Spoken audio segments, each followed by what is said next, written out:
Oh, this is exciting times, Wimmera football, and Scotty Stewart joins us for our first hour look at what's happening in Wimmera. Scotty, I'm telling you, this is a really interesting season. How are you, mate? Yeah, I'm going all right, thanks, Wayne. And you're definitely right. It's going to pan out to be very interesting. Really? I reckon because Jim Buller, I'm going to start right there. I think this is one of the games of the season. They beat the Horsham Demons at the Horsham City Oval 10-15 to 9-9. That puts them just 2 games or 2 wins off of getting rid of erasing the 3 penalties against them. That puts them on the road to a chance of finals football. I've called it early. I reckon Jim Buller are a real chance of taking 5th on the ladder. How about that for a call this early?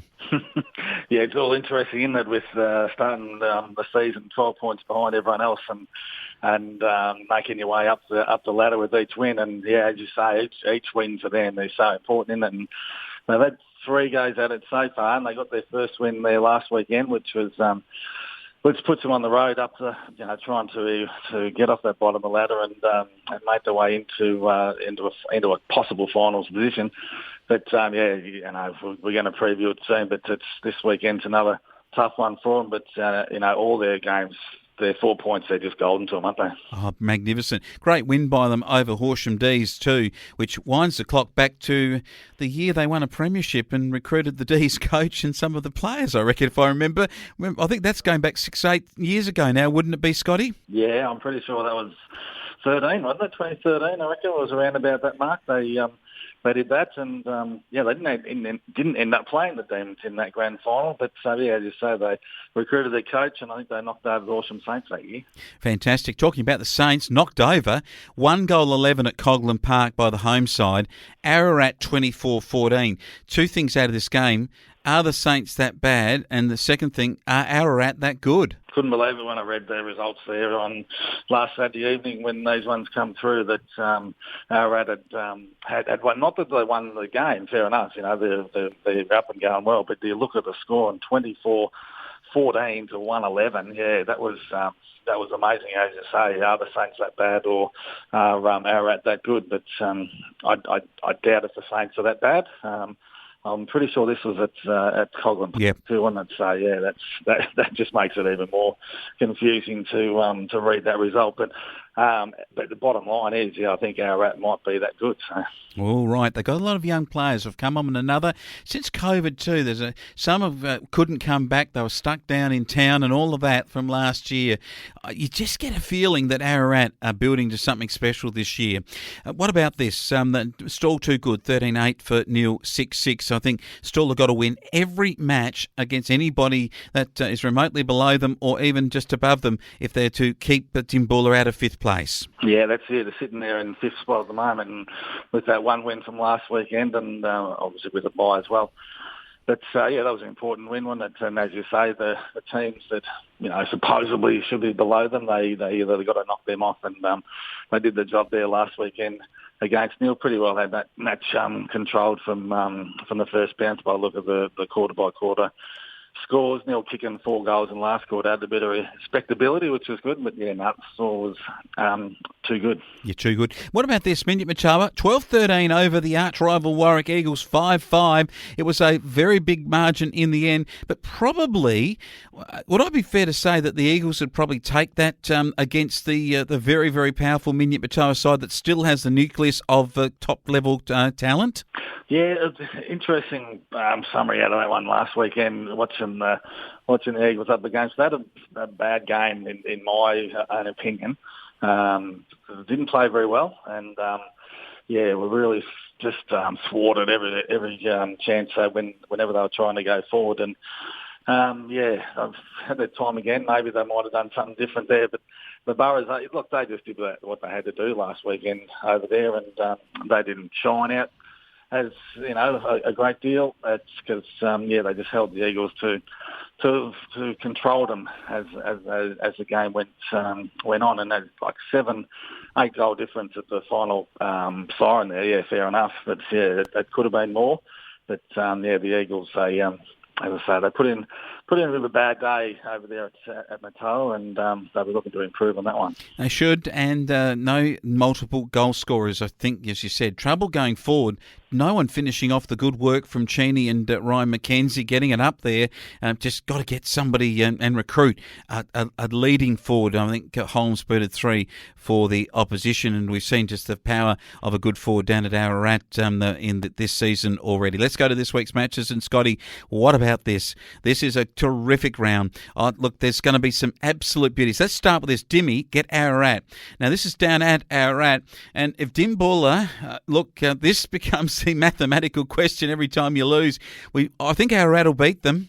They're going to have a tough run that first month, aren't they? With as we've spoken about them starting the season, it's -12, and then they get I think it was the Boroughs, Giants, and Ararat in the first 4 rounds. Yeah, so it's not getting any easier for them. But again, your question before that, are Ararat that good? Well, I think we're going to find out on this weekend when they host Dimbula down there, which should be a couple of crackers going to happen in this round, and this is definitely one of them. But you probably favour Ararat at the moment, just from what we've seen and what we've read, and the way they're going about it, and coming off last week, well, they're going to be, pretty confident that there's a few different names going through their list as well. So haven't seen these boys play just yet, but they keep popping up in the goal kickers or best players. So they're obviously good lads down there, and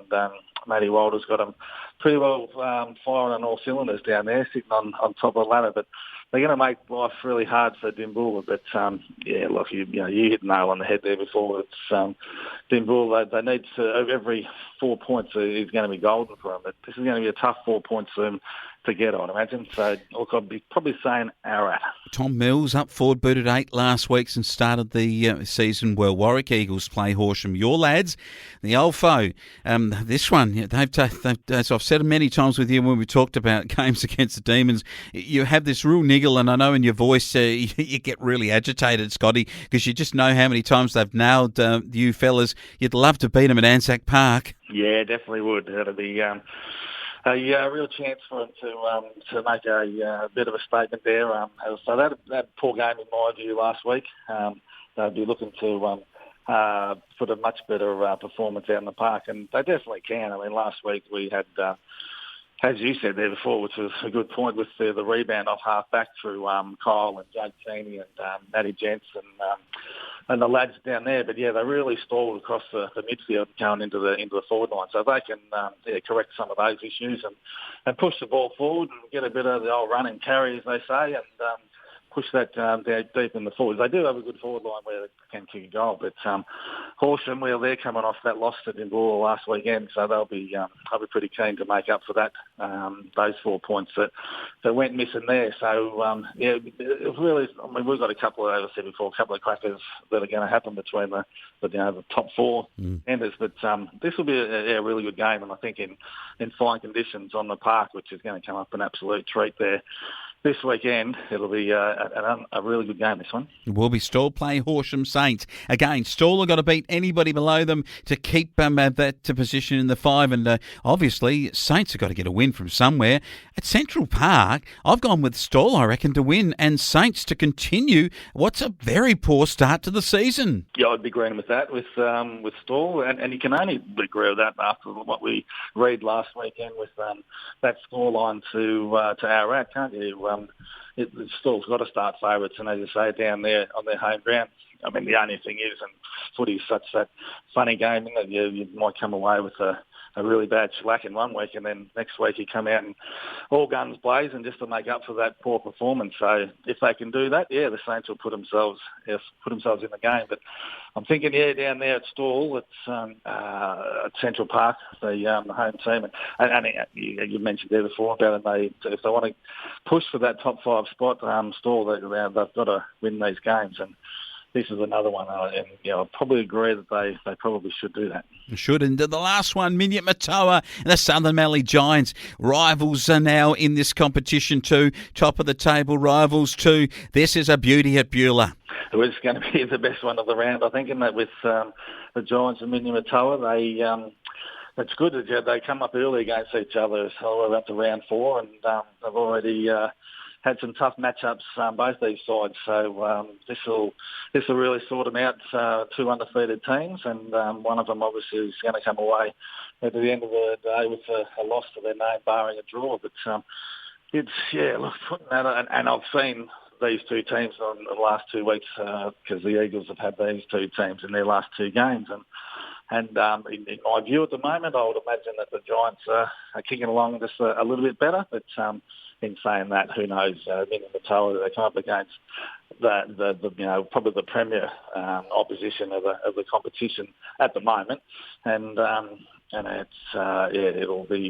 could bring the best out of them. They could come undone. My view is I think the Giants will knock them over. Just from what I've seen in the last 2 weeks, and seeing the Burrows there last weekend, but Hubbard Bueller there, it'll be, as I said before, this is going to be a cracker of a game, and she's going to be very interesting reading there on Saturday evening when the results come through. I sure will be. I've gone with the Giants also.